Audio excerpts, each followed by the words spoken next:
and I am navigating life, y'all. So today we're going to talk about a bird in the hand is worth two in the bush. Y'all, let me tell you, I used to hear that all the time when I was younger.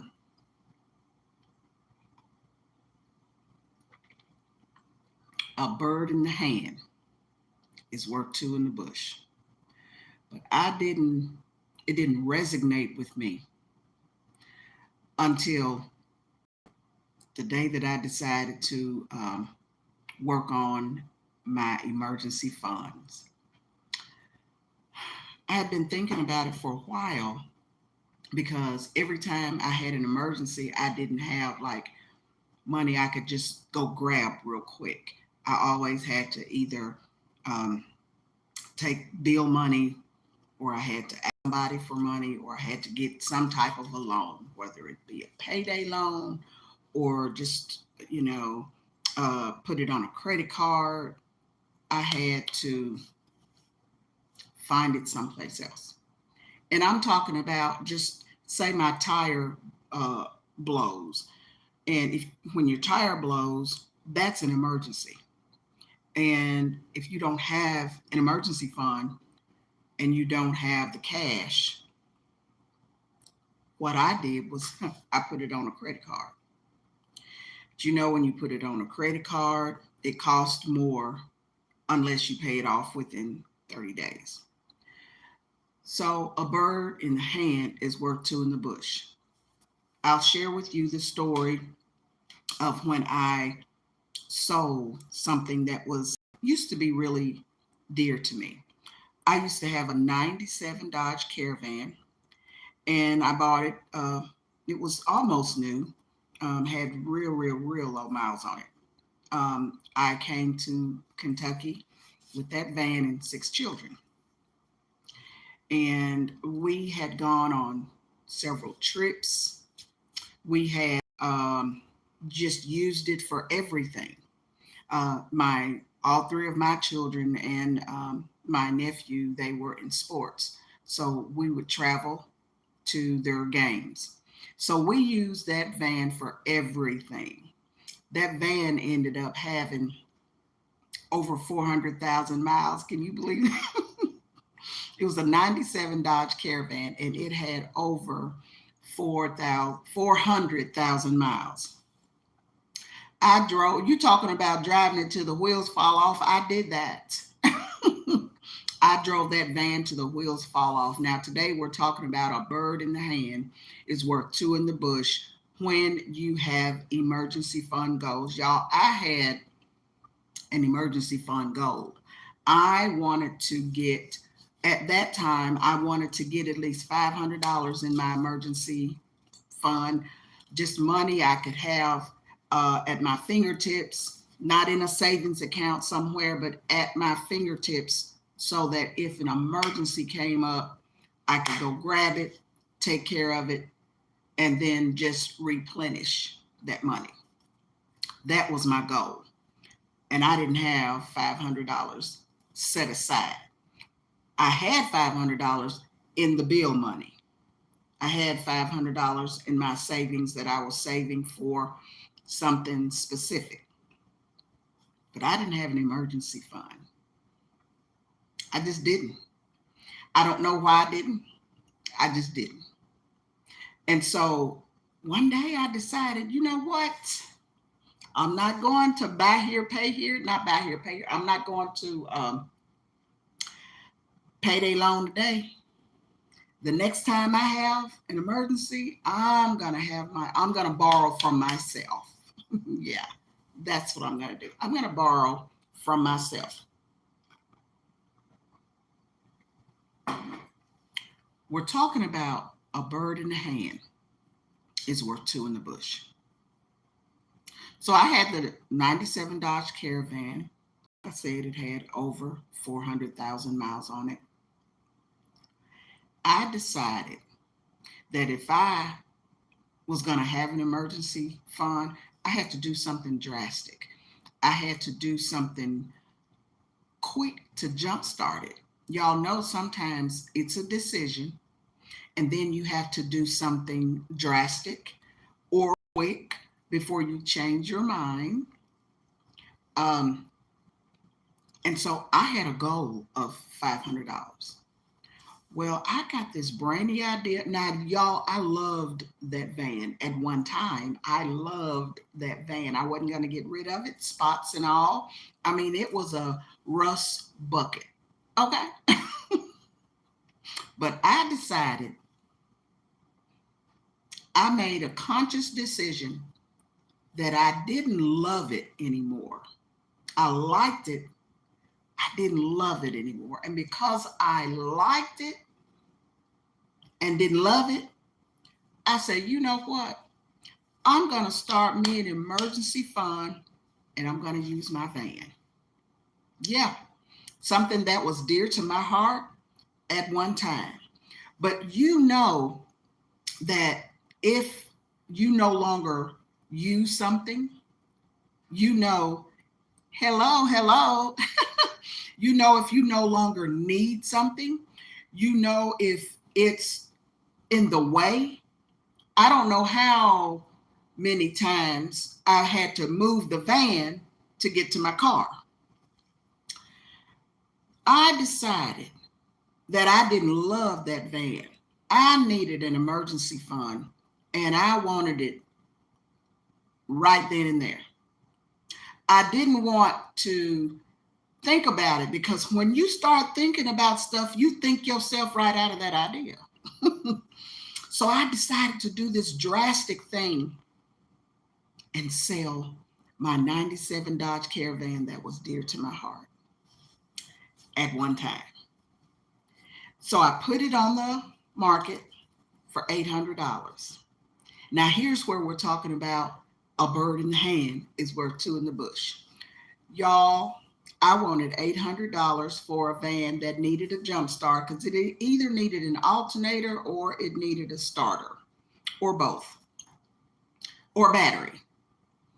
And I had put enough money in it. Y'all, I had already paid for 3 transmissions during the lifetime that I had the van, 3 transmissions. Never had to put in a motor, but 3 transmissions. That's something that goes out in a 1997 Dodge Caravan is the transmission. I didn't know that. I just put in 3 transmissions. So anyway, I had put in enough money in this vehicle, y'all.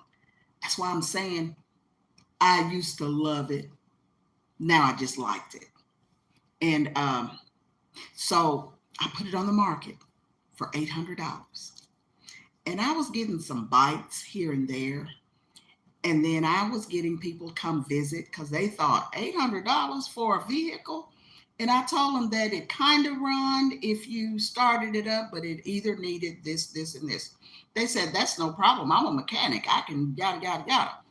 So about 4 or 5 people came and they asked me, would you take less? Now I had a goal of $500 to start out. Let's see, I wouldn't be talking about it if it was anything deadly on my end and they built me into.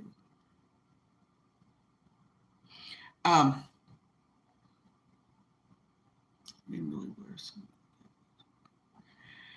Okay, so I had several people come look at this vehicle and they wanted me to go down the price. And I was dead set on 800, even though my goal for my emergency fund at the time was only 500, but I wanted 800 for this vehicle because I felt it was worth that because it had sentimental values. Sentimental values.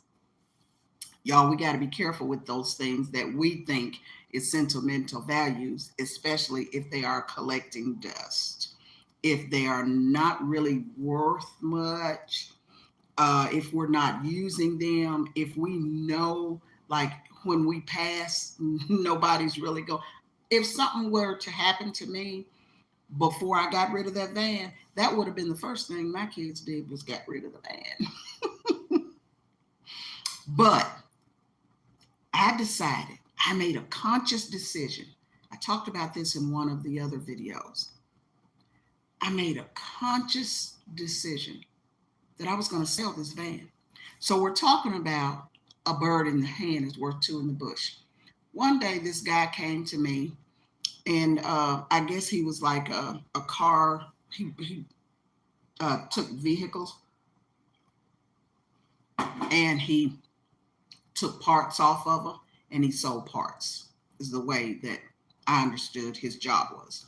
So he came to me, and now mind you, I had $800 on the ad, and he came to me and he said, "Ma'am, I know you want $800, but I've got $600 cash." And I said, I really need 800.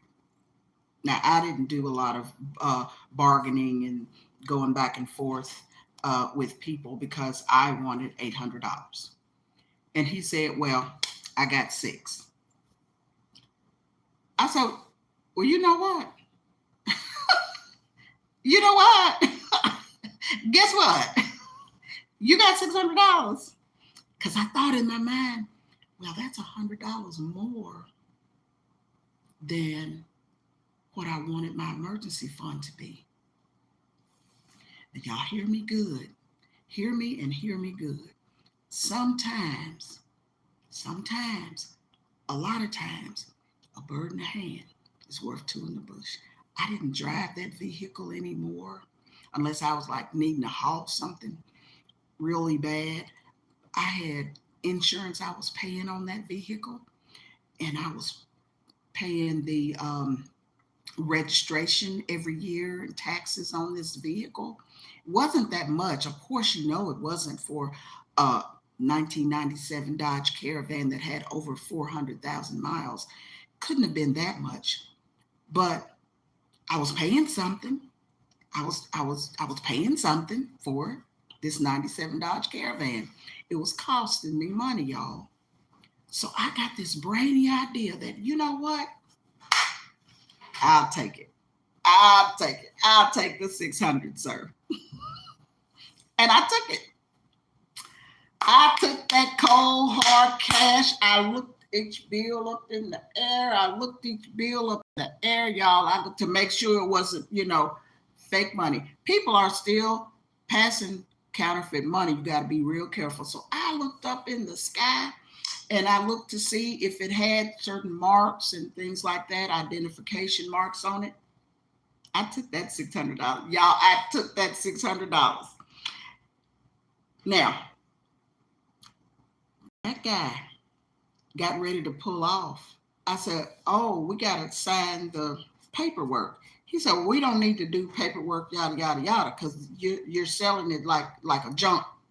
I said, "Well, no, we got to do some paperwork. I got to sign some paperwork."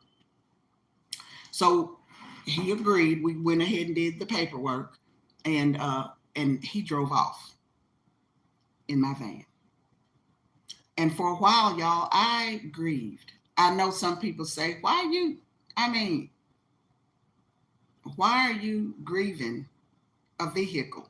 People grieve all types of things. People grieve vehicles that they've had in their life for a really long time. I bought that vehicle in 97, and I had it for a lot of years, raised the kids in it, and it had become a part of me.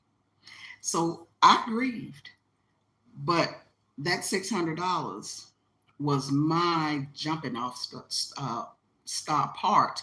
It was my jumping off place for my emergency fund, y'all. That $600 was my jumping off place. A bird in the hand is worth two in the bush.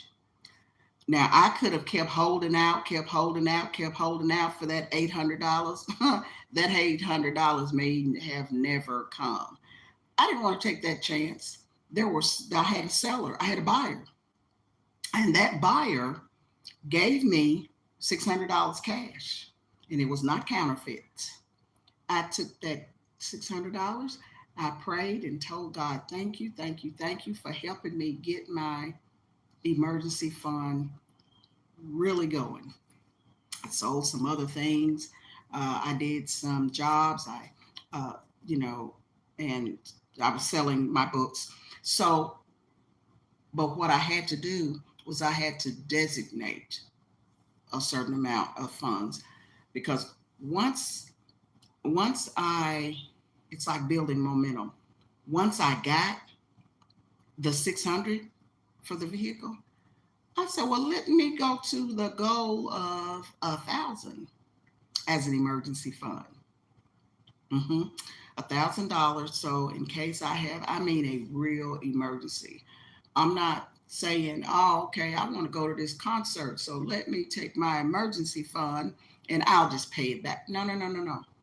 I'm talking about your hot water heater go out. You have a blowout in your tire. Uh, a relative get sick and you need to go out of town, or they pass away and you need to go to a funeral. Those type things are considered emergency. And everybody got their own idea of what they feel an emergency is, and I respect that. So everybody got their own way of dealing with life. So as I navigate life, I am learning about the things that really are important in life. And one of the things that's important to me is to be able to have an emergency fund in case something comes up, and then I'm not having to pull from my bill money or go and borrow money from someplace else. But a bird in the hand worth two in the bush. Y'all, I was thankful for the 600. I'm thankful that I didn't, so thankful that I didn't hold out for 800, because the more I think about it, $600 was a lot of money for a vehicle that really didn't run. um, but he jumped it. He drove the van off. He drove it off. And when he drove off, yeah, I cried. I'm not even going to lie. Tell the truth, shame the devil, I cried. People, like I say, everybody grieve differently. Some people grieve their vehicle if they've had it a long time. Some people grieve their job. If you've been let go on a job or you decide to just leave a job, sometimes you grieve. Sometimes you grieve friendships. You not only, just because people pass, that's not the only way we grieve in life. It's not. I had to find that out too. But I grieved over that van for a while, and people who knew I had it that I told I sold it. Um, they were asking me, "Are you okay? You okay doing that?" Yeah, yeah. I had to convince myself that I was okay. But finally, I was okay. Why? Because I had a goal, y'all. I was on a mission. I was on a mission to get me my emergency fund going. I was on a mission, let me tell you. So I met that goal of $500, and then it gave me this spark. It gave me this, it ignited something in me. Well, if I can do five, maybe I can do 1,000. And so that's what I started working on. And then I know that 1,000 is just a good round figure. But let me tell you, if you start out with $5 and you put that $5 to the side and you start building on it, people talk about muscle memory. So when you start doing something over and over and over, and you gain momentum and you gain momentum, and then every time that you have an extra $5, you put that in a safe deposit box, or put it in whatever bag you're going to be putting your emergency fund in, wherever you're going to put it. When you start putting it back, putting $100 back, putting $50 back, before you know it, you will meet your goal. You will. You will meet your goal, and you will go over your goal.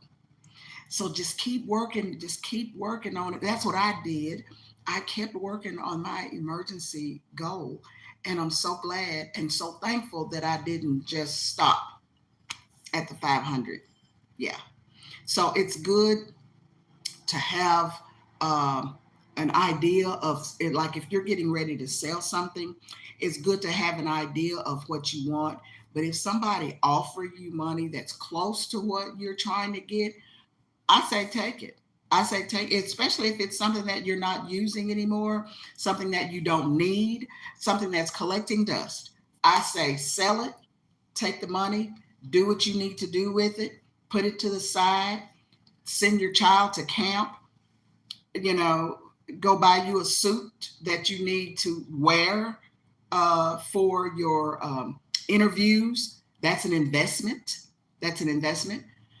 But if you have a goal, like my goal was to um, get $500 in my emergency fund. So if you have a goal, y'all, start with something that you don't need, something that you don't use, or something that's collecting dust. You can just start with that. You would be surprised at once you get started how the momentum builds, and pretty soon you will reach your goal. But y'all, I finally realized, and it was up close, what it meant that a bird in the hand is worth two in the bush. I took that $600.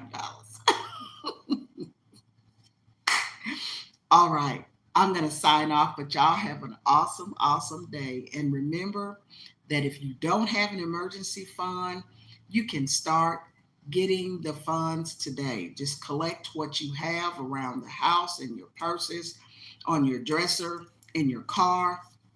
Just start collecting what you have and let that be your jumping off point. But start today, because emergency is going to come. Sooner or later, we're all going to have an emergency, and we're going to be ready. All right? Y'all have a good day.